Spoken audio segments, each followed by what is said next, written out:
Well, that was the worst performance I've ever seen from an England team, ever.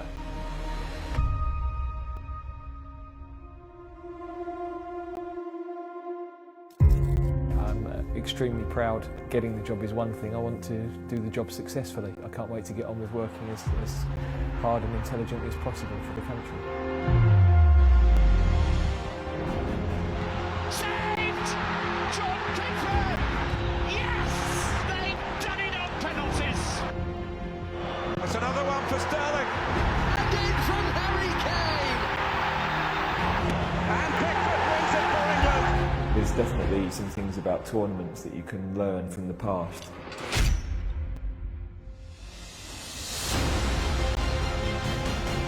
These players have been immense.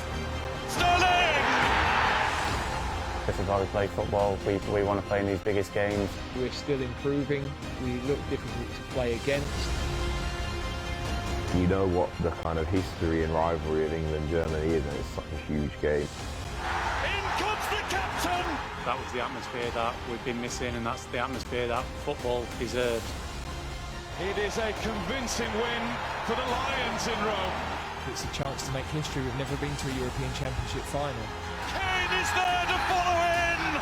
A Wembley roar to hail England's history makers.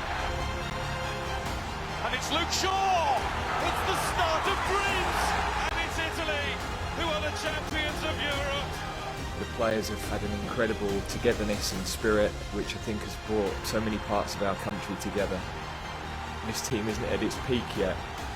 That's one step nearer. The last 5 years have been an incredible experience. It's 13 for Harry Kane in 21. England's been a massive part of my life. Supporter, player, now manager. We hope that we can create some more memories as we have over the last few years.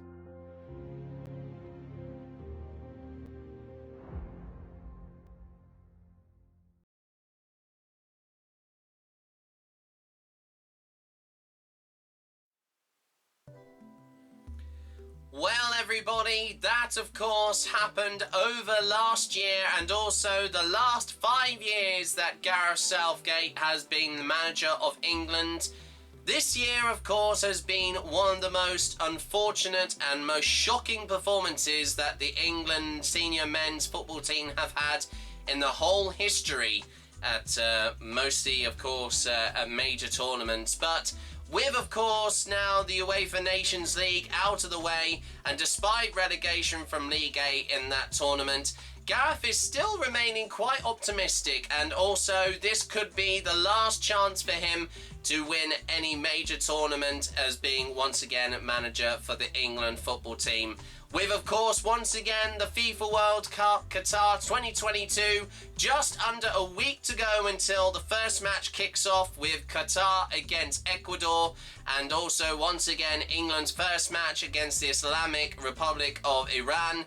Time is running out, but also he has announced his 26-man squad, and once again, this is, of course, in just a few days' time, all of those players will be on the plane to the capital of Doha in, once again, Qatar for, once again, the return of the greatest football championship in the world.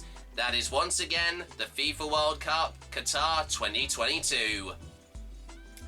And with that, a very good morning, good afternoon, good evening, wherever you are watching. My name is Jack Wright, also known as Jackpot Button Lewis on YouTube, and welcome to the second episode of my brand new World Cup football vlog series titled Football's Come Home for Christmas.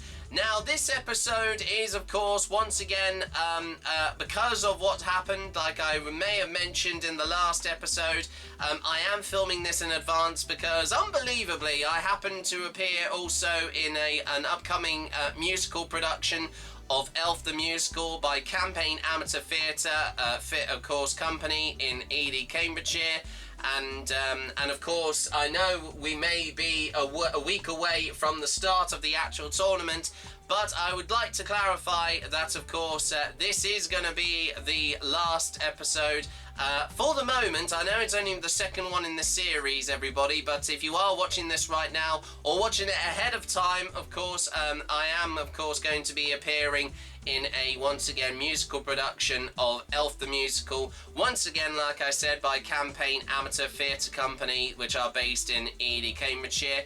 And I may have mentioned, of course, about this in the last episode, but to also everyone, if you did miss out on me talking to you about that, never fear, everyone. Here's a little taste of what you missed in the last episode.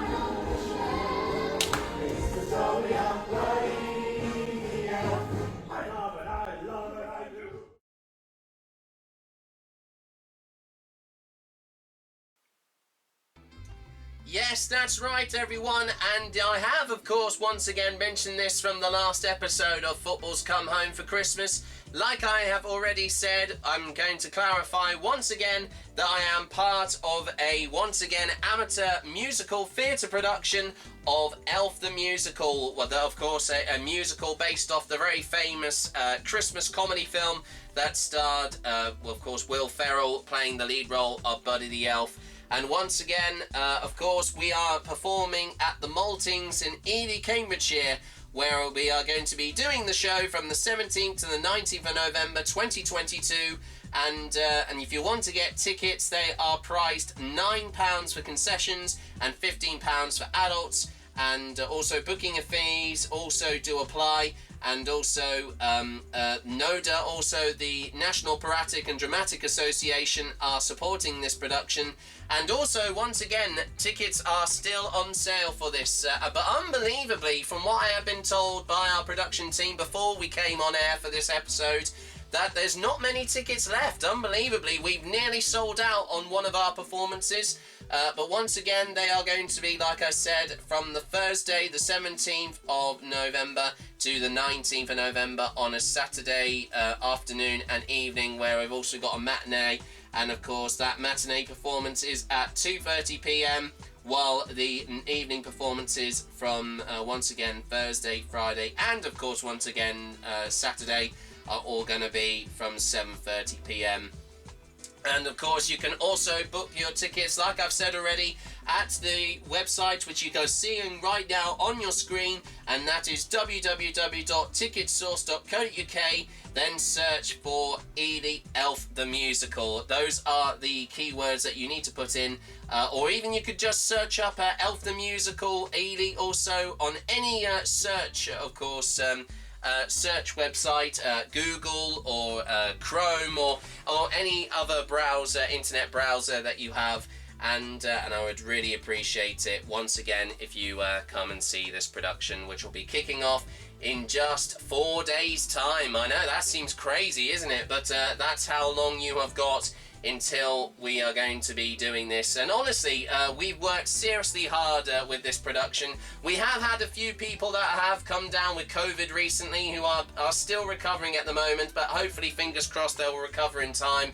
And from tomorrow, of course, evening, we're also going to be doing our first tech run at the very venue itself. So, but I understand that, I know that we, of course, are bricking it, because hopefully we'll have everyone there in time and know, of course, and rehearse and know their songs and know their parts and the whole story, for that matter, when the show comes around.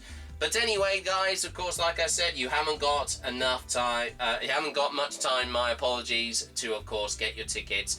But I really would appreciate your support if you do come and see the show to celebrate, of course. And once again, it's never too early to start celebrating Christmas, even though we're a month early in the month of November.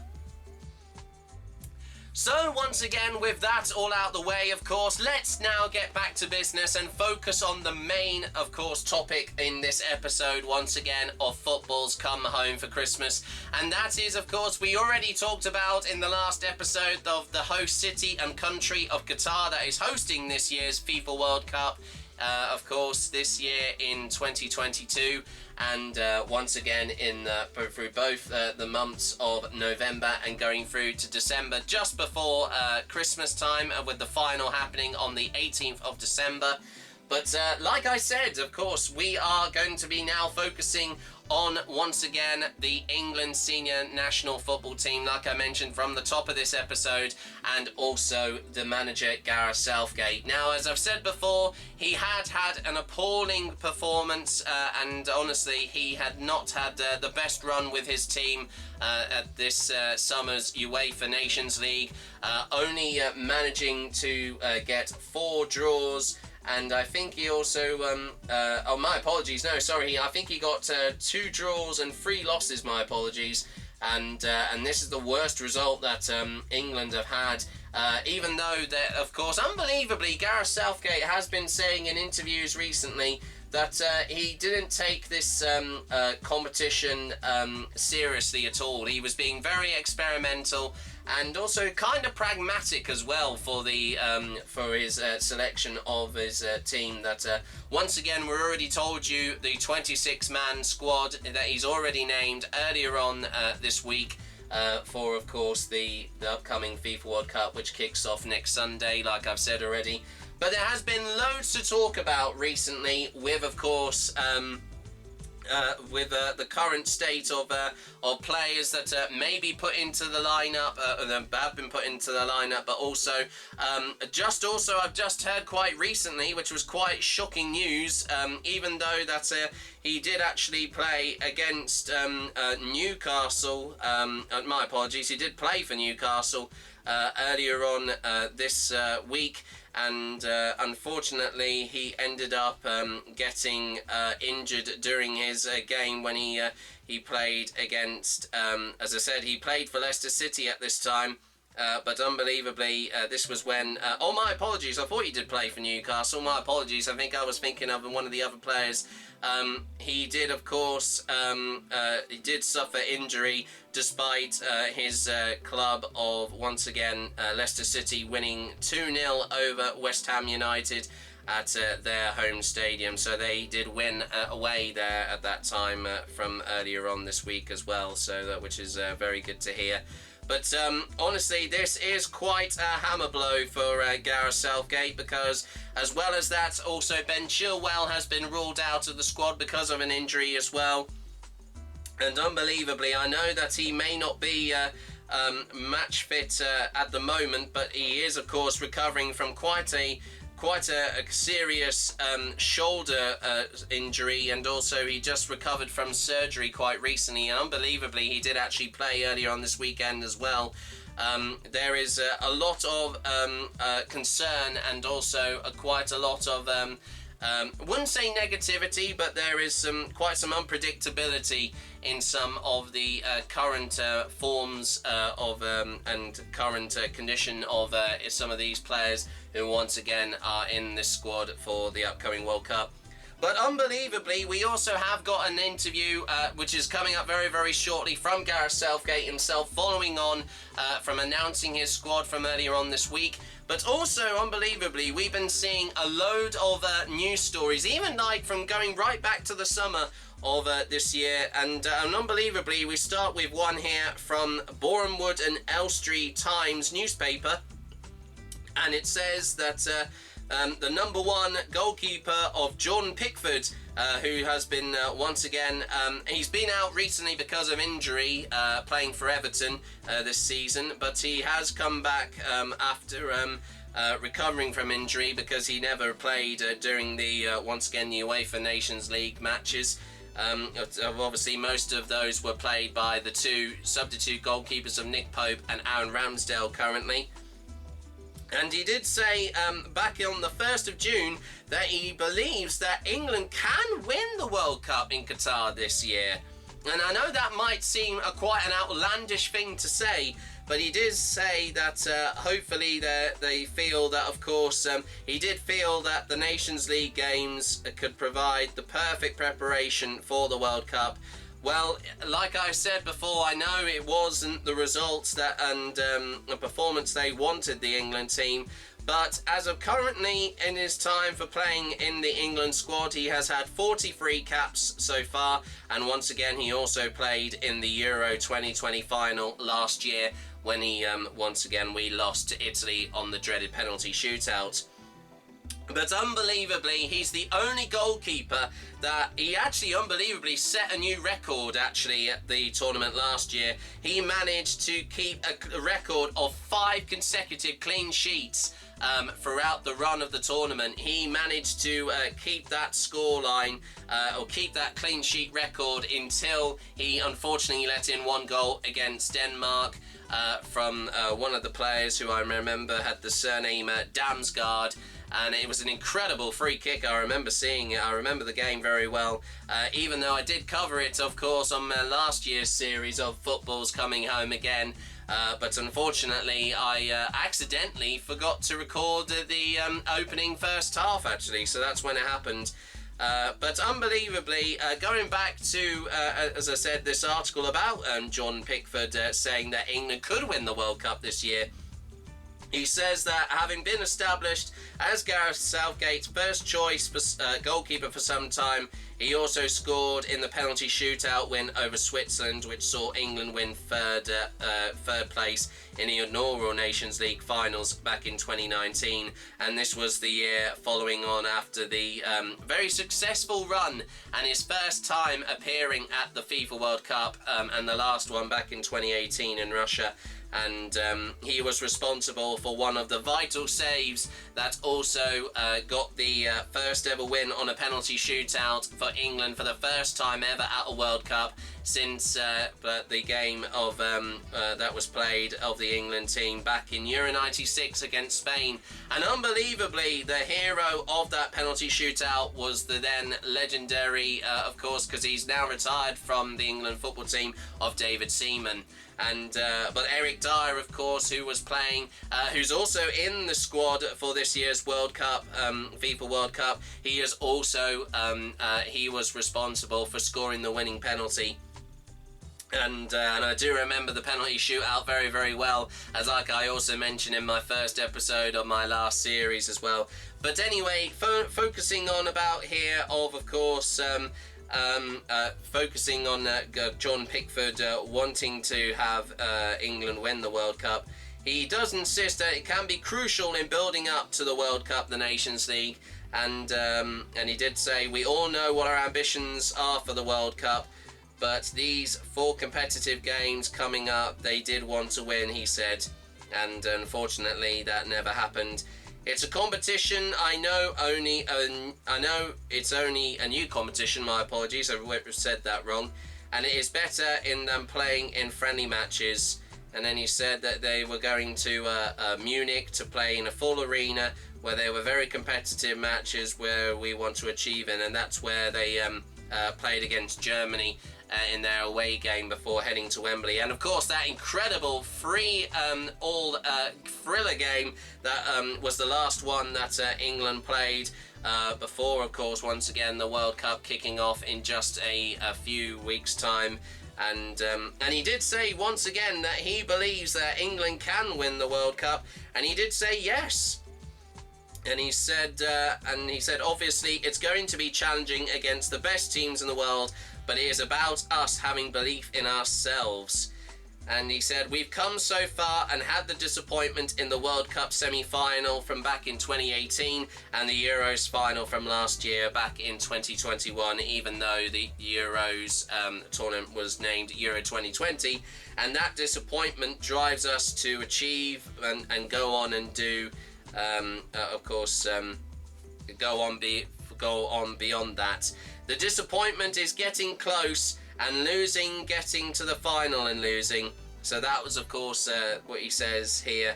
And we are proud of what we achieved, but when you get that close, it gives you that added extra confidence, if I did say that right there, to go and win the World Cup.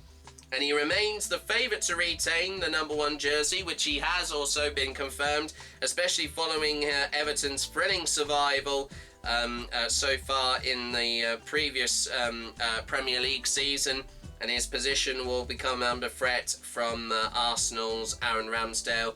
But he's been announced in the team as well as the 3rd choice keeper, and once again he did say that the 24-year-old enjoyed an impressive first campaign at the Emirates Stadium and picked up his maiden England cap in the 10th 10-0 win over San Marino in November.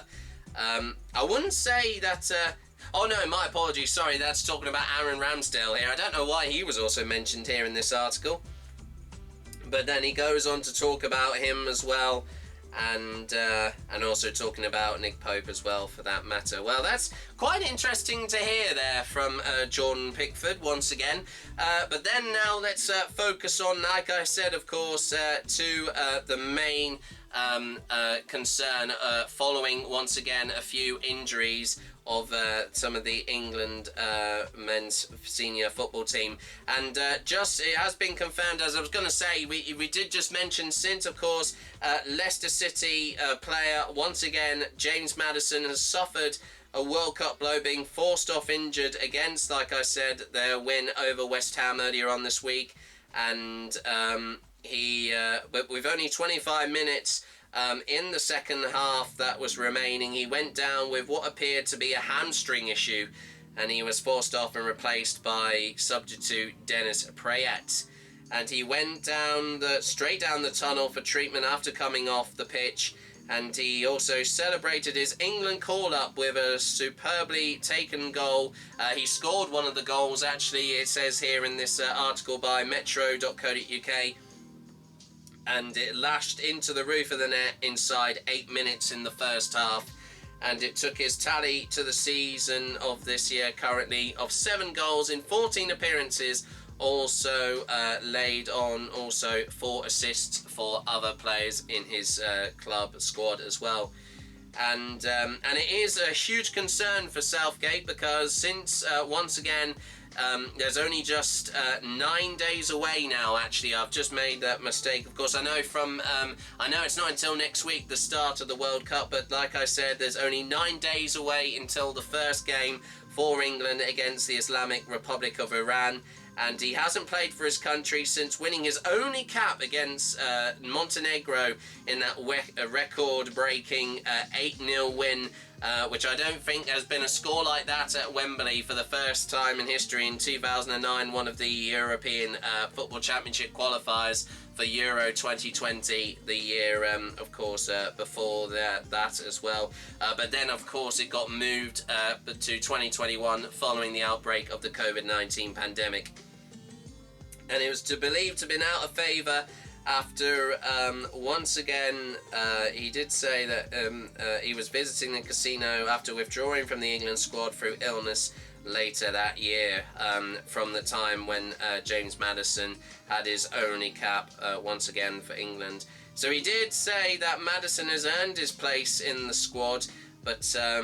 and he also says, Gareth has also said here in this article, he's a bit of a football student. I think there are some misconceptions about him.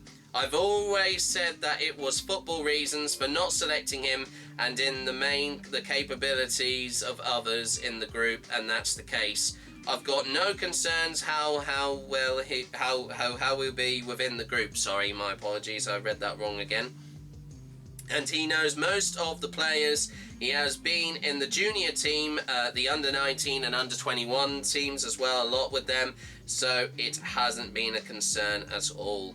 Well, following on from that, I think we can definitely hear, once again, from the very man himself, the gaffer himself, Gareth Southgate, as we have now got an exclusive video from the official YouTube channel of the England national football team for both the men's senior and also women's team as well, because also they've been recently playing a few friendly matches leading up to next year's Women's FIFA World Cup as well, that included.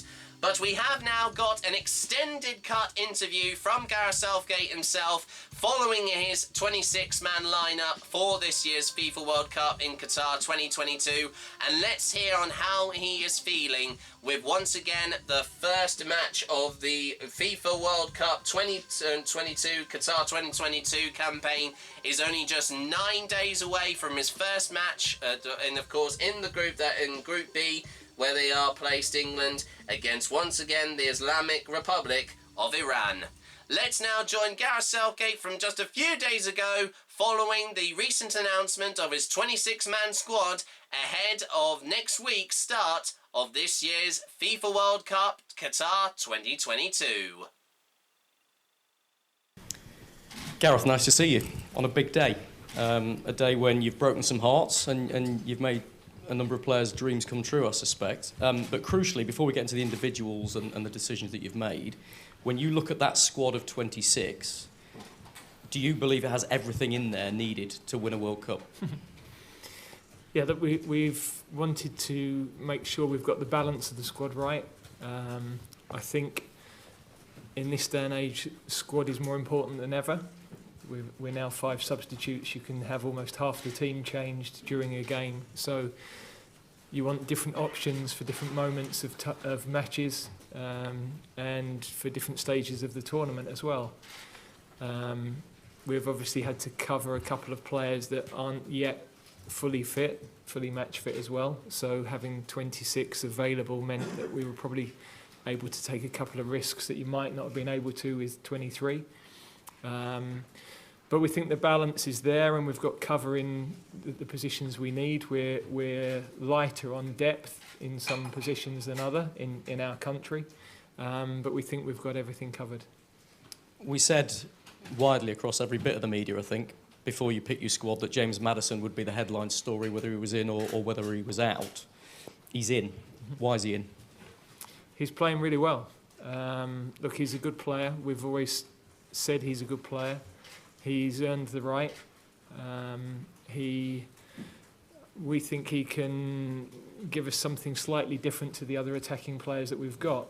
So I think at various stages there have been conversations, debates about James. There's been moments where, ahead of the Euros, I don't think he was in contention. He had a bit of a problem with his hip, and then I think September was probably a fair debate.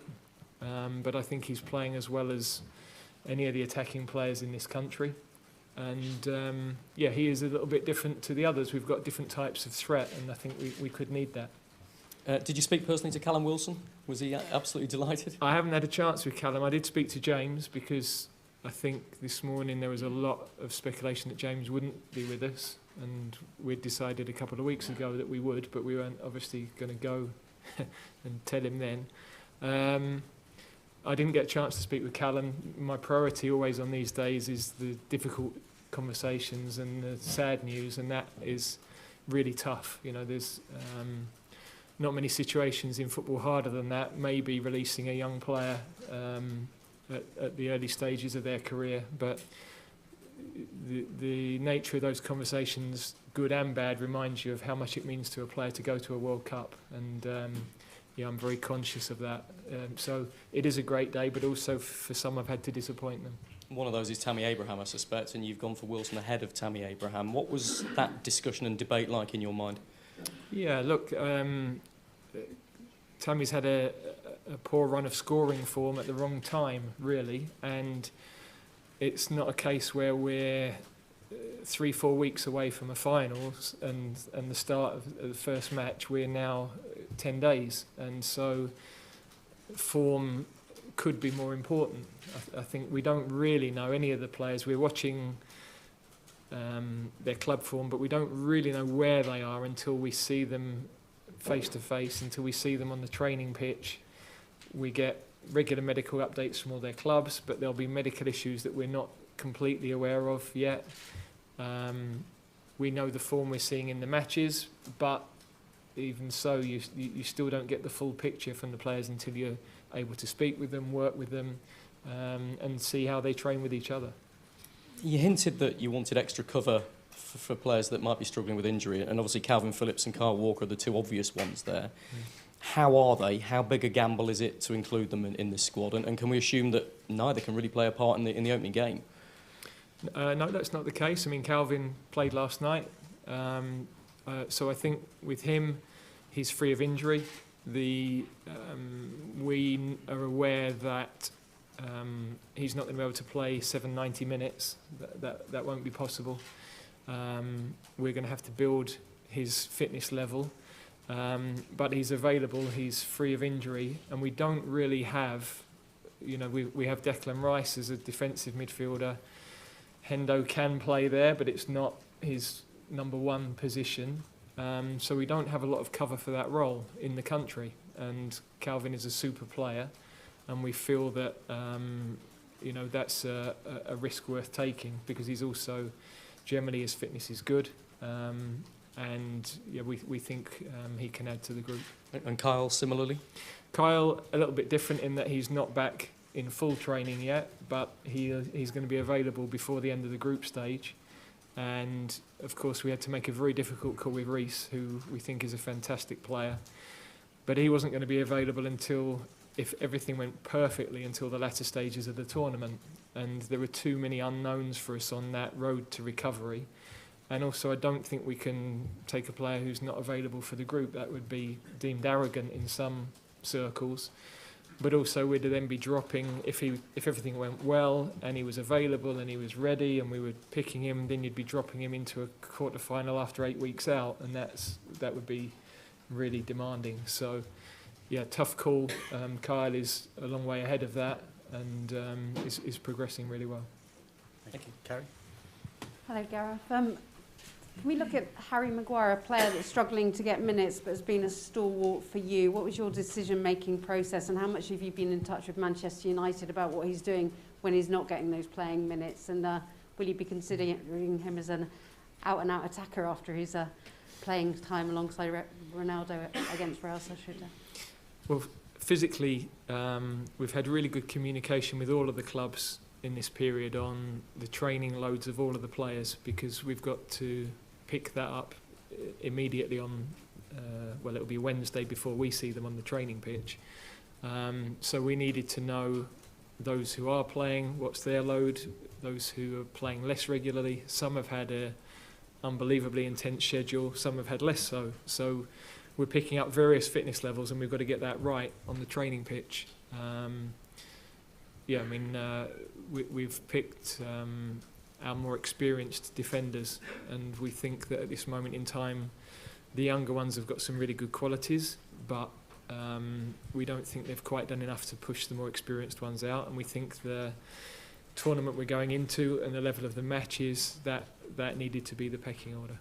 You've always said that Trent Alexander-Arnold is an outstanding player, always in consideration, but he didn't start in the games building up to this announcement. What conversations did you have with him, and what's been his reaction that he is now in the squad?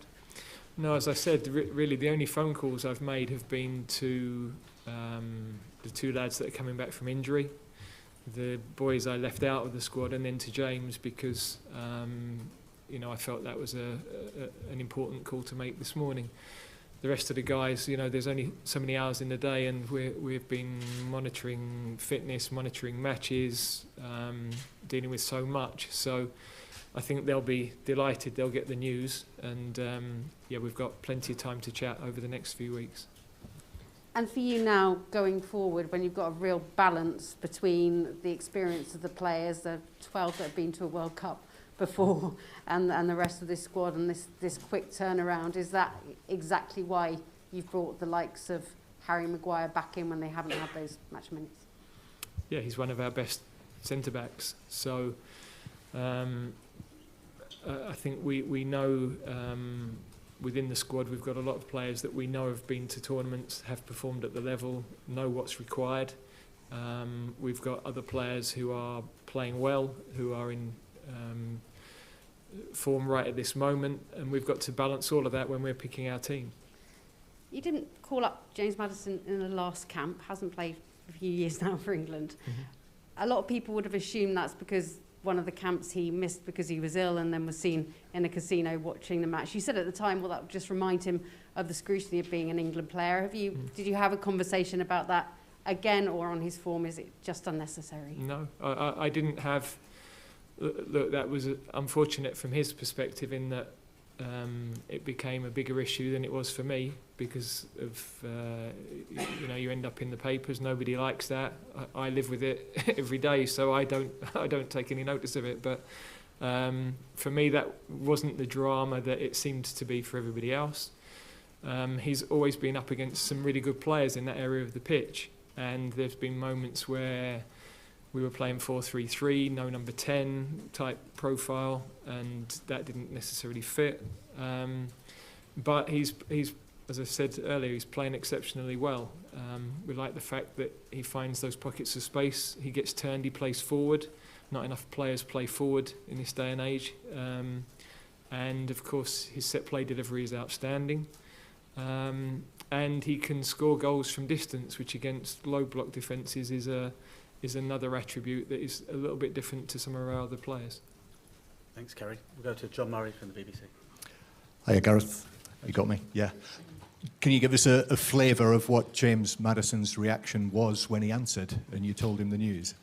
Yeah, he was delighted, and as I said, I had some very difficult calls that were emotionally at the other end of the spectrum. So yeah, it was nice to give myself a little bit of an enjoyable end to that, because I'm excited about going to a World Cup. It's my 4th, and that's a privilege and an honour.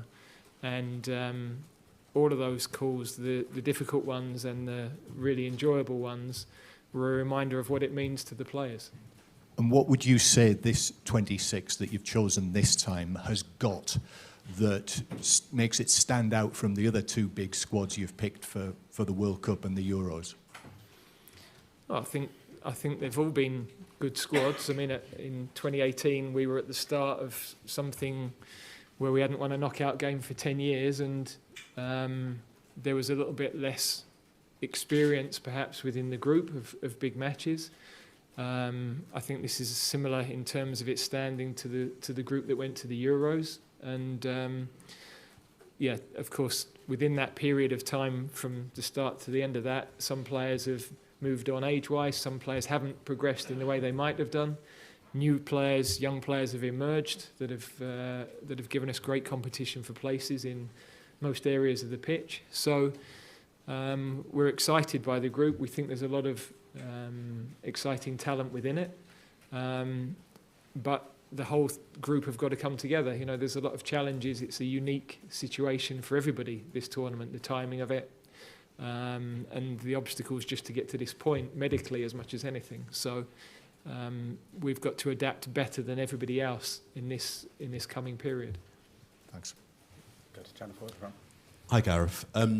Have the FA and the players come to a collective decision about what you will do or say if members from the LGBTQ plus community are victimised in any way during this particular World Cup? And as a follow-up question, Iran is your first match at this competition. They have been supplying the likes of Russia with weaponry. Should they be at this World Cup? So regarding the LGBT community, we stand for inclusivity, and we're very, very strong on that. We think that's important in terms of all our supporters, and we understand the challenges that this tournament brings within that. If it wasn't for the strength of that community, we wouldn't be women's European champions. So it's very, very important to us. With Iran, look, that's a political situation that I don't know enough about to be able to comment. So those decisions have to be taken by governing bodies, and I can't comment with enough authority to give you a really considered view. FIFA have asked that nations don't talk about anything other than football when the football starts. Will you be going along with that? I think that's highly unlikely. I think we have always spoken about issues that we think should be talked about, particularly the ones we feel we can affect. I think contrary to one or two observations in the last few weeks. We have spoken in the same way that other nations have spoken about this tournament and the human rights challenges. We've been very clear on our standpoint on that. So, yeah, look, I think we would also like to focus primarily on the football. This is for every player and every coach and everybody travelling to a World Cup. This is a carnival of football. It's the thing you work for your whole life. So you don't want that to be diminished by everything else that's going on around it currently. But we recognise that we are going to be in that situation and we've got to accept and deal with it. Thank you. Thank you. Go to Oliver Kay. Hi, Gareth. You spoke about being lighter in depth in some positions than in others. Is it fair to say that midfield is one of those, and is it a disappointment that you haven't had a lot of young midfielders or midfielders of any type emerging as real strong candidates for this squad? Well, to be fair, Jude has obviously emerged more in the last 2 years or 18 months since the Euros. I mean, we put him in at 17, 18. So, but look, everybody says we've got enormous depth, but we're 31% of the league last year. So I know I talked about that periodically 3-4 years ago. I think because the team have done well, that has masked that we've only got 4 English goalkeepers playing in the Premier League currently. Left backs, there aren't many playing.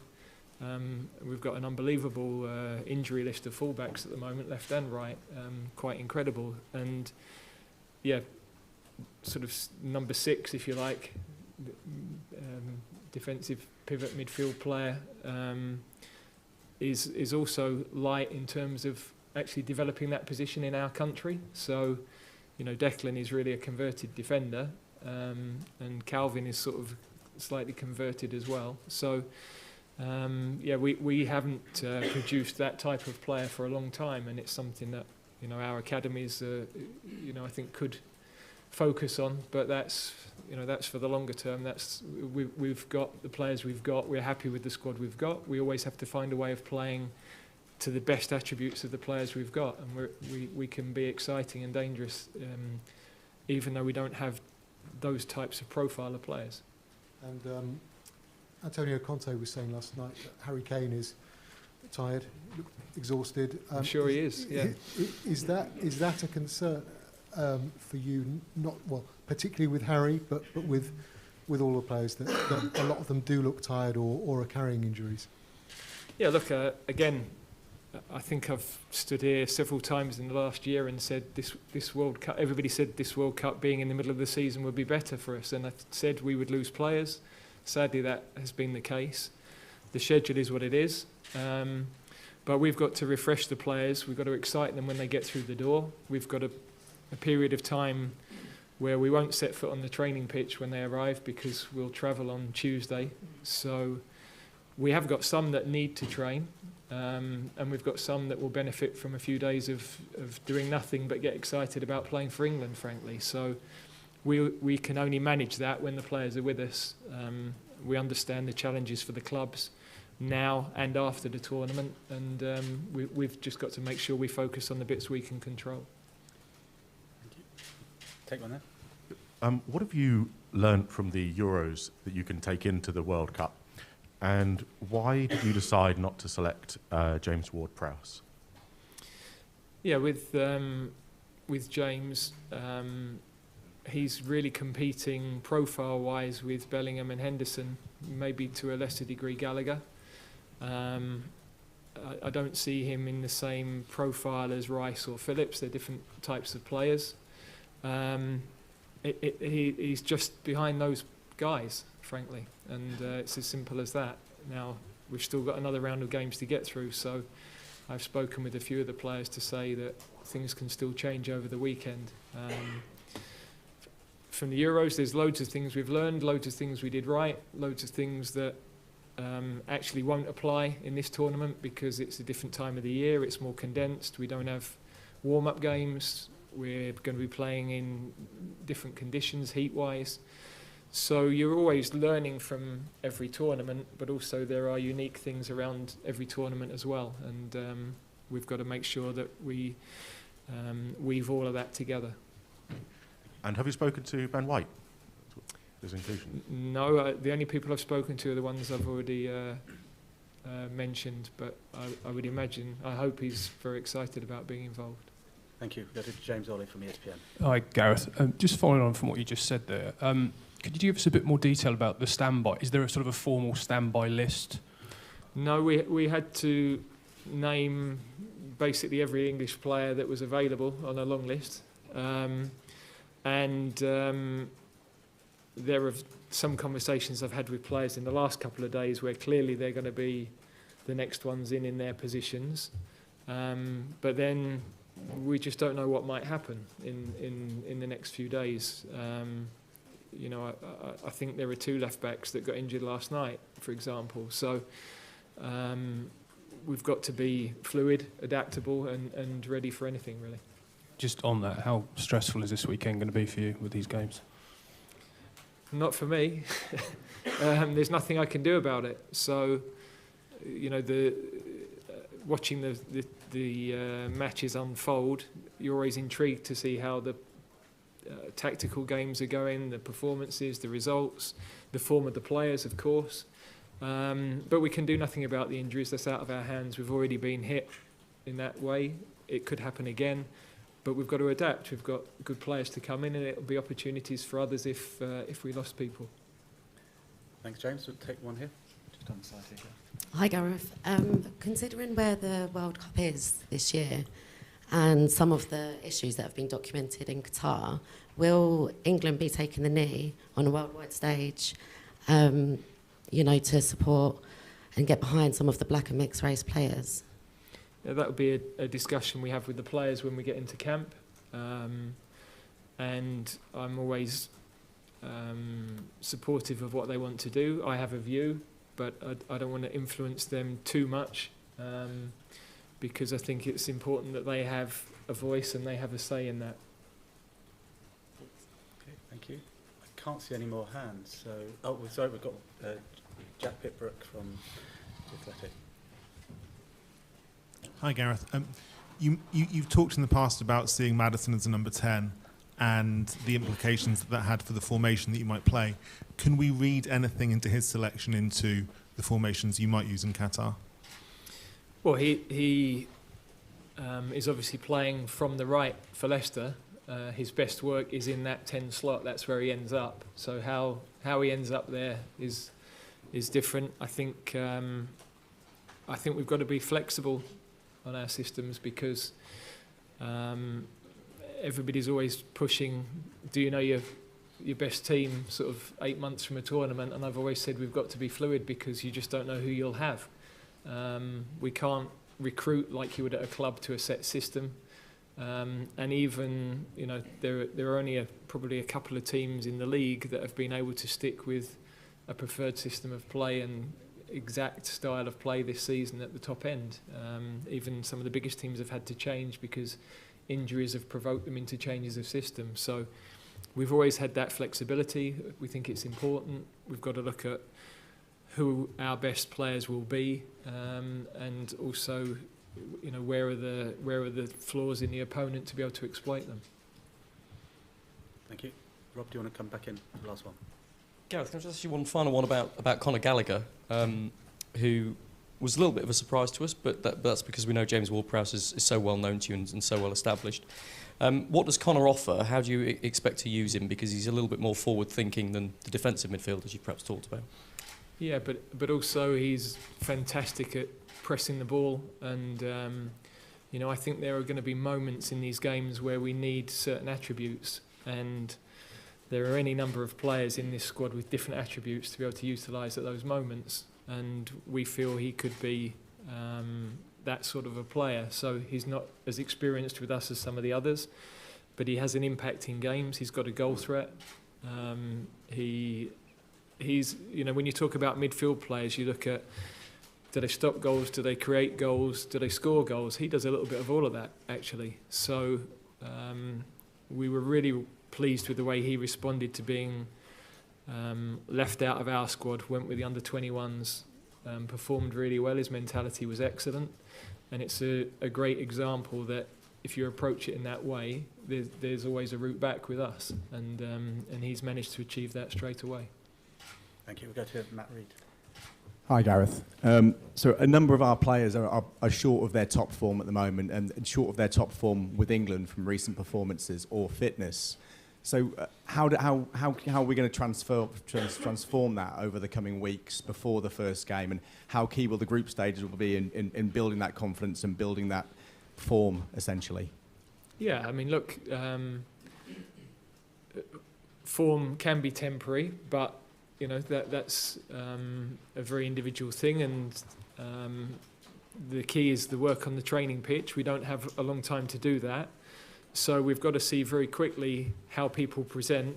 We've got a pretty good idea of where people stand at the moment, but there's opportunity here because there are players who are in good form who could push their way into the starting 11, and we're not steadfast on an 11. I think there are some players that we're pretty certain next week will be in that starting team, but there are a number of positions that we want to have a look at and to see exactly how people present. Part of that is this schedule that they're coming in off as well, because some have played every 3 days for the last 5-6 weeks, and we just don't know what the impact of that's going to be. Thank you, and we'll finish with one from Gabriel. Thanks very much, Greg. Gareth, 21 of the 26 named were in the original Euro squad. What does that tell you about the foundation you've got, and is the best yet to come from a group you know so well? Yeah, I think that if you get to the final of a competition 18 months ago, there should be a fair amount of stability in terms of what that group were capable of on the biggest stage. But also room for people who are playing well to come into the group, and we've always tried to work that way. I think you've got to, I know people talk about being overly loyal, but you've got to have some consistency in your thinking, because it's hard to build something without having that consistency, and then others can come in and thrive. So without doubt there are a number of players who will be better for the experiences they've already had. The key now is that we have to show that on the biggest stage. It also says that it's been hard to break into this squad. Well, no, I would argue that across 18 months, 5 is quite a big turnaround, because there's only Connor in terms of young ones who's come in, I think, into that. I'm trying to think back 18 months. We've looked at one or two others. There was a period where Emil Smith-Rowe had a go and was playing really well. We've sadly lost him. Obviously, we've lost Reece, but Reece was with us in the Euros. So, and Ben. But yeah, look, I think most international or most teams across a period of 18 months wouldn't change much more than 4 or 5 players. Okay, thank you. We'll leave it there. Thank you, Gareth. Thank you, everybody, and we'll see you in Qatar. Thank you. Wow, well, I can't believe I actually was expecting that answer there from Gareth, but there we go, everybody. That, of course, some very, very interesting questions mentioned there from some of the journalists and reporters that were there at that, once again, press conference there from Gareth Southgate. And some very interesting, I mean, he's very, very, he's very calm, and he doesn't seem to be phased. I mean, I understand that, I know that he was, of course, on the receiving end of quite some toxic responses from most England fans during this summer's, of course, UEFA Nations League campaign. And loads of people have been saying on social media to get him out, of course, of the team and not manage it anymore. But it's still very, very interesting that, of course, he did highlight on the experience of some of the players that are in that squad that he has announced just a few days ago, that most of them have been in a World Cup before and also have played maybe first time at the Euros. but the incredible run that he had done with, of course, that team just from last year is very, very interesting. And I mean, I also had this opinion also and this thought as well, everybody, from the time that he actually had that question asked him by some of the reporters there in that interview. And I was going to say also that, I mean, unbelievably, he, of course, once again, I can honestly say this as a statement right now, Gareth Southgate, in my opinion, has definitely been one of the best England football managers we have had for the men's team since he joined 5 years ago last year. This is his 6th year that he has now become manager for the England side. And since then, he has took us once again to a semi-final at last year's, the last World Cup. Of course, not last year, but of course, once again, 4 years before that in 2018 in Russia. And we also equalled our best result since 1990, going all the way, despite losing to Croatia in the semi-final after extra time. But then we also played against Belgium in the 4th and 3rd place playoff. And despite losing to Belgium because they were a better team, the team were quite inexperienced back then. But now, of course, 4 years have now gone since that, of course, tournament.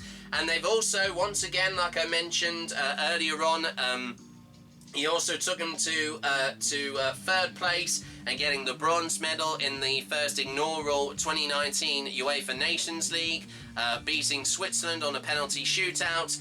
And also, just last year, also going back to Euro 2020, even though it was played a year later in 2021, he took us for the very first time, the England national football team, all the way to their first ever European Football Championship final in history, and no other manager has equaled that. So, as much as I know some of you may be out there that may disagree with some of the things that I'm saying right now, please, just do yourself a favour. This could be, and I understand this may be the last chance for Gareth Southgate to possibly have a team that to go on and win this tournament, but it's definitely, and I'm saying this right now, it is definitely not impossible for him to do that, because honestly, what he has done as a manager, taking, of course, a load of young and not just inexperienced players, but obviously it is a little bit more different this time, because most of the players who are playing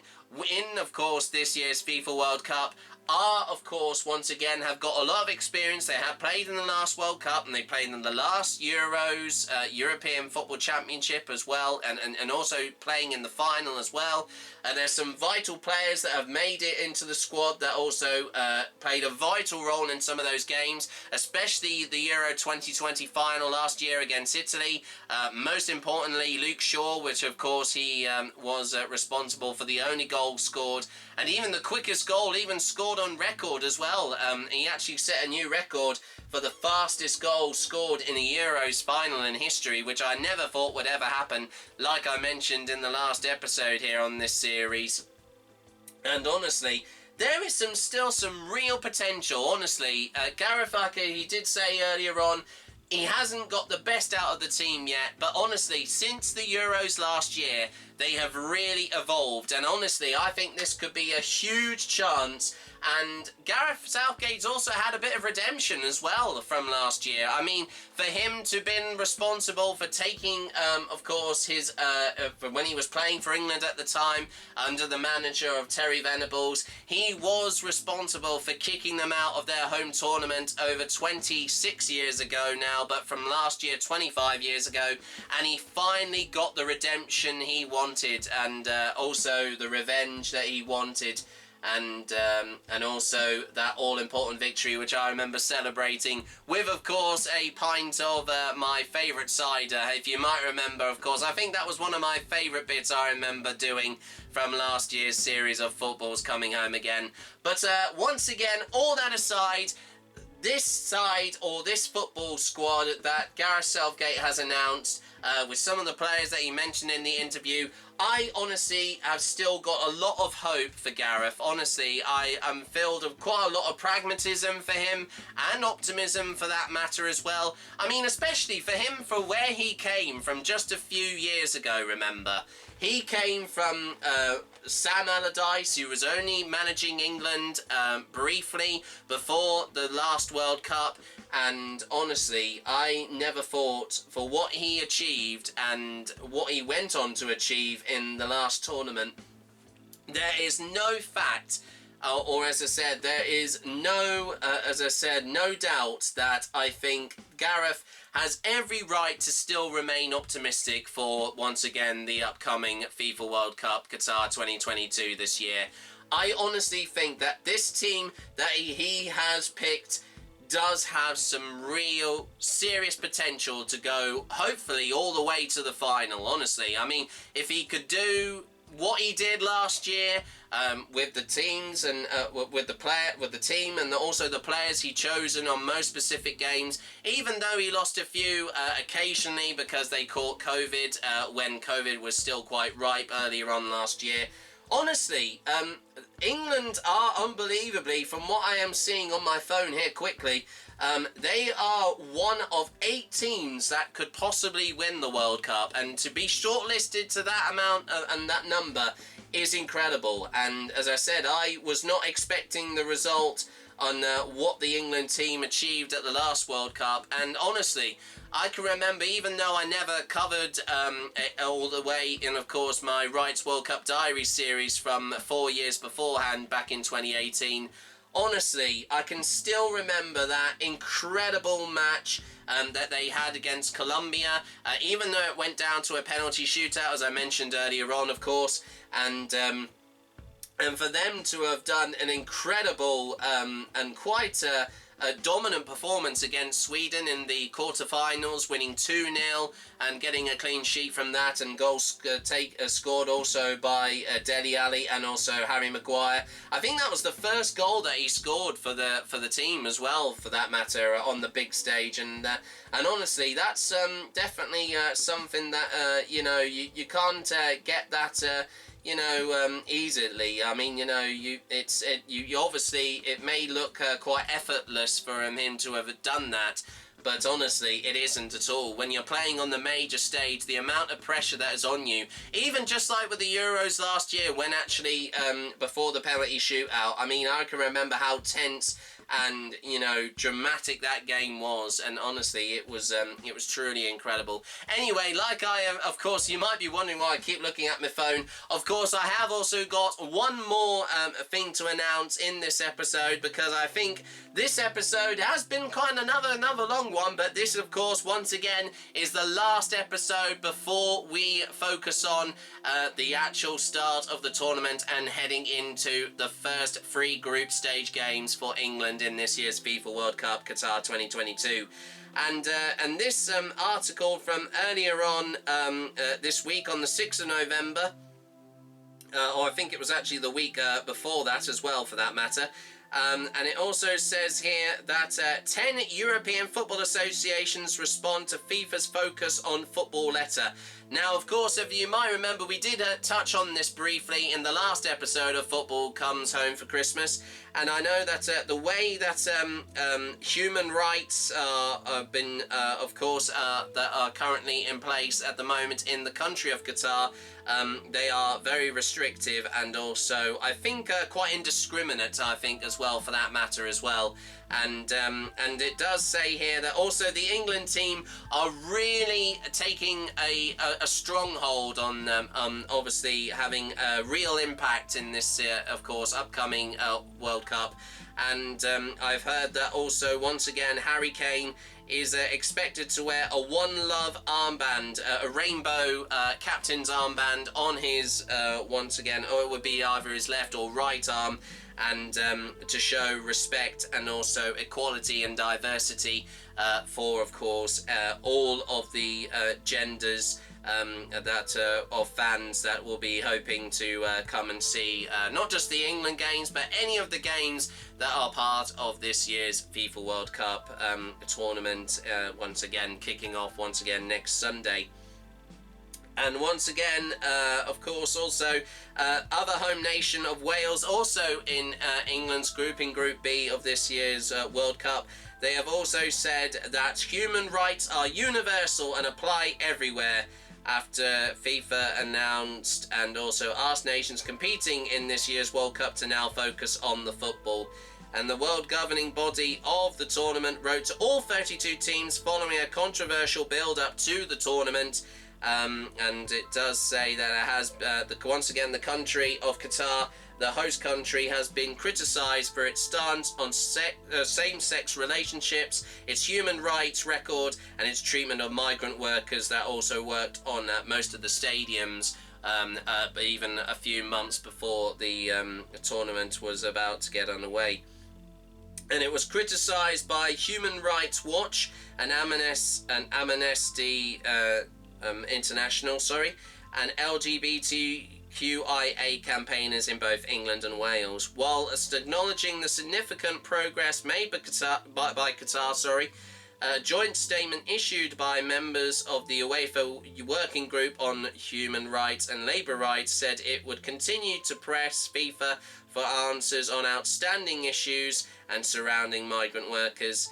And the statement said in the recent International Labour Organization reports, they said that we acknowledge and welcome, as we have done in the past, the significant progress that has been made by Qatar, particularly with regards to the rights of migrant workers and of the impact of the legislative changes demonstrated in, once again, the organisation, the International Labour Organization's recent reports. And they say that they welcome the assurances given by the Qatari government and by FIFA regarding the safety, security and inclusion of all fans who travel to the World Cup, once again including fans of the LGBTQIA+ community.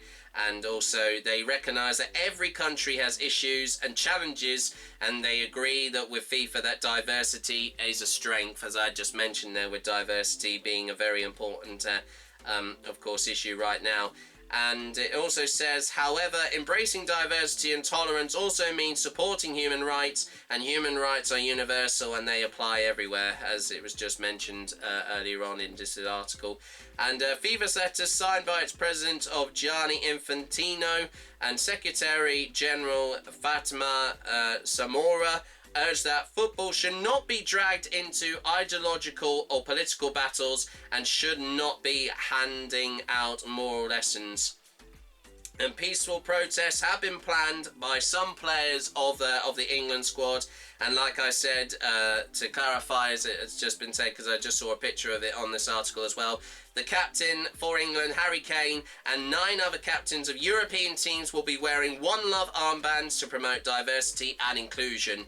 Denmark will wear toned-down shirts to protest against Qatar, with kit provider Hummel saying it does not wish to be visible in a tournament it claims has cost thousands of lives, while Australia's football team, also squad, have also released a video urging Qatar to abolish its laws on same-sex relationships.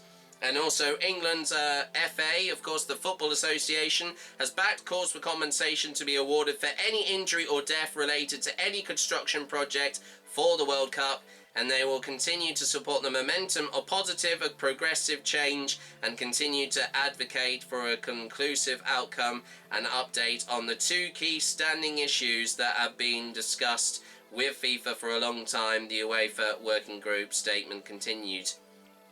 FIFA has repeatedly committed to deliver concrete answers on these issues, the compensation fund for migrant workers and the concept of a migrant workers centre to be created in the capital of Doha, and we will continue to press for these to be delivered. And they also continues with this statement, we believe in the power of football to make further positive and creditable contributions to progressive sustainable change in the world. And also back then, also protests were held during the Bundesliga games in Germany, with fans holding up banners in the crowd. And the Minister of Foreign Affairs in Qatar, Sheikh Mohammed bin Albadul Maran. If I did actually say his name there, I do apologise. Al-Fani, sorry, I didn't say his full name there. Has said criticism of his country's hosting of the World Cup amounts to hypocrisy, and while calls for a boycott are being peddled by a very small number of people in 10 countries at the most, and who are not all representative for the rest of the world. And also he said in an interview with Sky that the last Sunday, he also said that he added people can't accept a small country from the Middle East hosting the World Cup. Preaching from a distance is not a solution, he said. And also says here quickly, with analysis from, once again, one of the editors for the BBC of Dan Roan, he said, whilst written diplomatically, this joint statement is a robust and defiant response to FIFA's remarkable stick-to-football letter from the week before that as well, which took the FA and also the Football Association Wales by surprise and dismayed many in the sport, and to which widely condemned by human rights groups and LGBTQIA campaigners. And the intention of these 10 Western European federations is set to firmly reassert the team's rights, their team's rights for that matter as well, and to make a stand on social issues in Qatar, such as the plan by England to wear rainbow armbands as part of an anti-discrimination campaign in a country where it is illegal to be gay and homosexual. But also it is a clear rejection from FIFA's request that the political and human rights concerns are put to one side for the duration of this year's World Cup amid a build-up that has been blighted by a myriad of ethical and geopolitical controversies and an increasingly aggressive approach by the hosts towards their critics that are hosting once again this year's FIFA World Cup. There's also a sense of the mounting frustration that with many within European football feel over what the statement refers to as the two key outstanding issues: and a migrant work centre and a compensation fund for those killed and injured during World Cup preparations. And while acknowledging a significant labour reforms, members of UEFA's Working Group on Human Rights has expected FIFA to help deliver progress on both these causes several months ago, and will hope that this will spur them on into a renewed effort. And with the start of the tournament, or once again from next Sunday, it remains to be seen whether this statement helps, but it is certainly a reminder of the tension and division that surrounds final preparation for the upcoming major football tournament. And of course, with that, quite lengthy article there, I would like to quickly say that's it, everybody. Well, of course, I was going to check. I thought I did have anything else to say surrounding not just anything to do with the England national football team, or once again quickly referencing going back to the host city of Qatar. But there we go, everybody. That is the end of this episode of Football's Come Home for Christmas. I know this also, once again, this is, of course, now the last one that is going to be covering everything leading up to the tournament kicking off next Sunday. And like I did say already, we are here.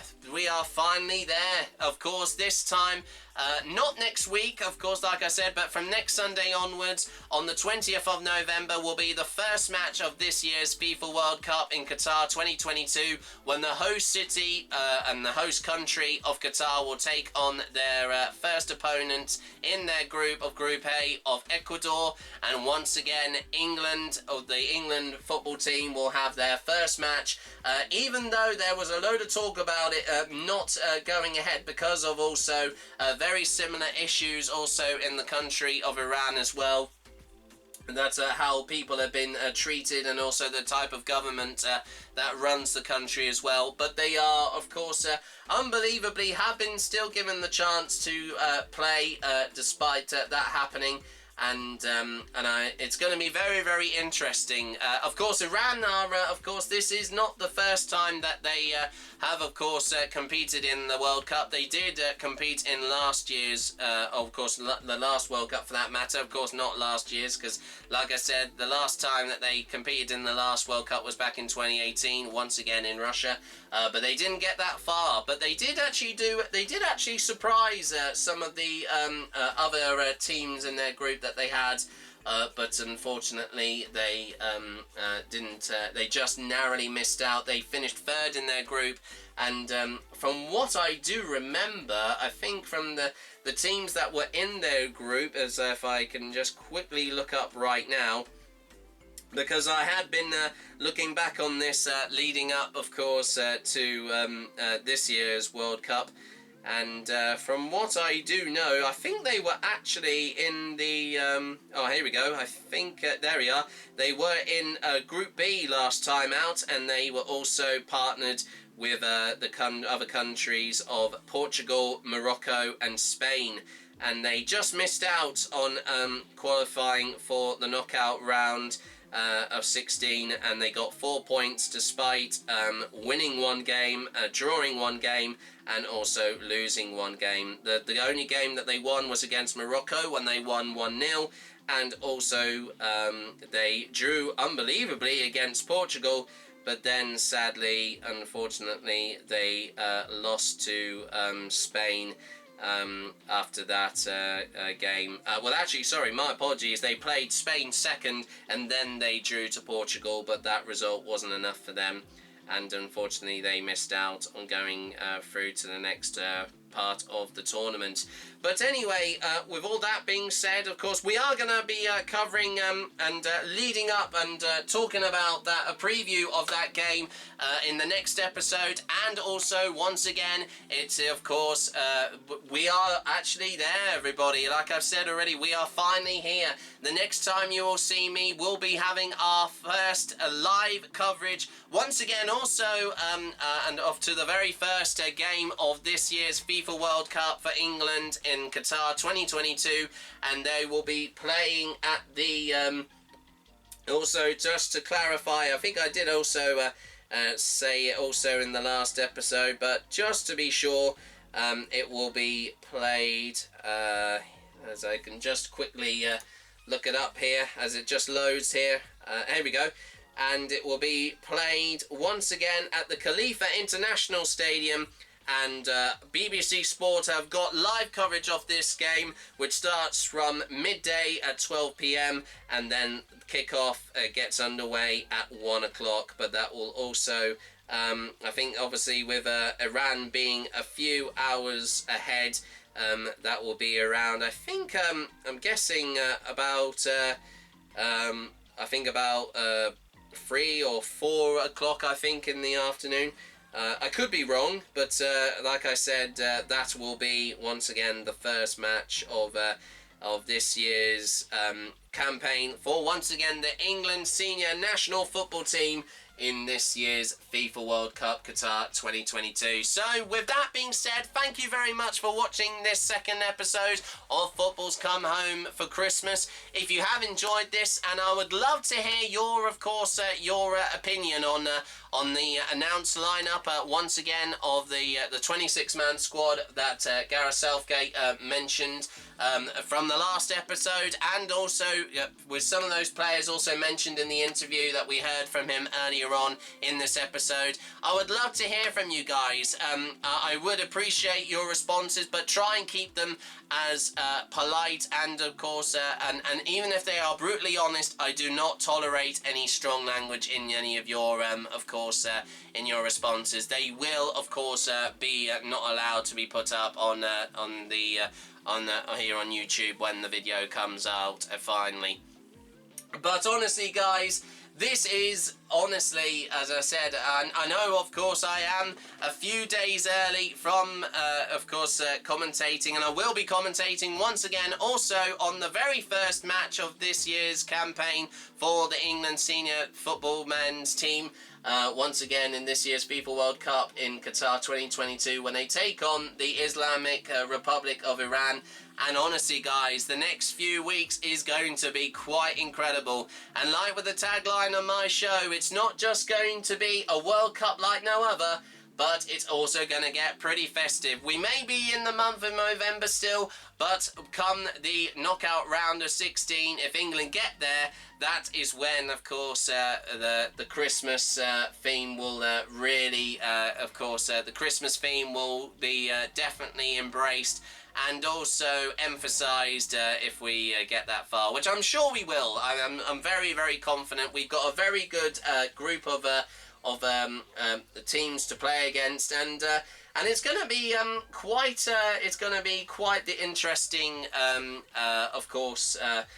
journey that I'm sure England are going to have. It's definitely going to be quite eventful, and honestly, I'm all here for it, guys. So with that also being said, thanks very much for watching this episode of Football's Come Home for Christmas, and until next time, au revoir, adios, au Wiedersehen. See me next time for the third episode of this year's, brand new YouTube vlog series of following the FIFA World Cup 2022 in Qatar on Football's Come Home for Christmas, and I'll be presenting live coverage and also doing live commentary of England's first match in the Group B of this year's FIFA World Cup in Qatar 2022 against the Islamic Republic of Iran. See you in a few weeks' time for that match, and once again, until next time, au revoir, adios, au Wiedersehen. Thanks for watching. Bye-bye.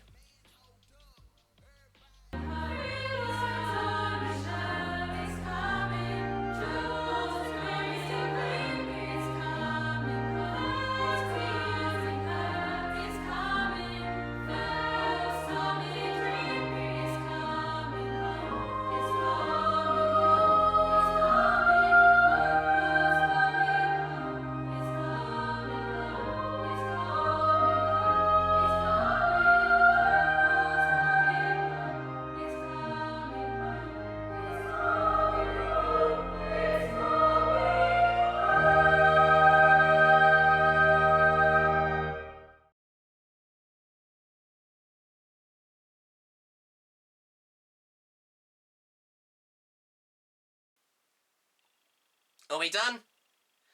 Well, here we go. There we go, everybody. Also, for that matter, I mean, my mind has been all over the place. It feels so weird once again to be doing this.